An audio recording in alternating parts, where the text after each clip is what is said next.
harmony.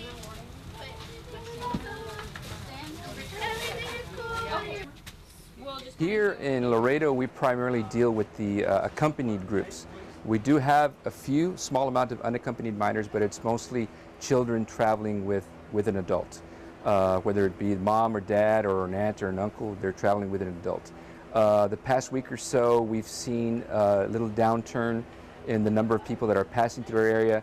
That's primarily a result of a train derailment in Mexico, and also the political tensions in Mexico as well. People that cross through the valley, through McAllen area, they'll be detained and processed there. When those processing centers fill up is when they start to pick up those people and bus them to Laredo. So as they fill up, they send us their overflow. Those are people who have been detained for 7 to 10 days, and then we get them here in Laredo. We always get a lot of questions when they walk through the doors, and after they feel safe enough, they will ask you, okay, I'm going to this point on the map. We'll show them on the map, and they'll say, okay, when I get there, who do I talk to? Is there a holding institute? Is there a Methodist church?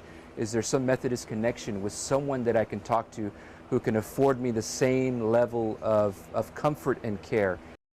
I talked to a young lady who came from Honduras, and she said, well, it took me almost 30 days to get here. So she came by foot, by train, and by bus, and eventually got here. She showed you the scars on her feet, her children's feet. It's a long, long journey. And aside from being long and difficult, I don't think that's an easy decision to make, because you don't know what's waiting for you on the other end. They talk about they are afraid about what's going to happen to them when they end up in the States. They ask questions like, I've heard that people are against this. What does that mean? What are they going to tell me? Am I going to be safe when I'm here in the United States? And our response has always been, look, whatever happened to you in the past to get you to this point, you're here today. Let us help you. We'll help you make the phone calls. We'll give you food, clothing, and shelter, and we'll send you on your way. And we want you to feel comfortable that you're in a safe place right now. We want to be a point of comfort for these people.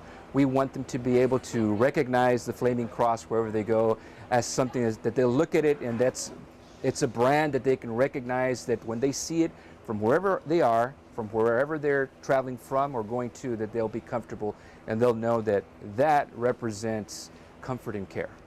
We made an appeal to through the UMC system, and we've actually got a lot of support from small Methodist churches throughout Texas, even in other states, that have called, reached out to us and said, what can I do to help you? We've even had youth teams come from Austin, Bulverde, that come and say, I have a few days off, I have a youth group with me that want to come and do some work.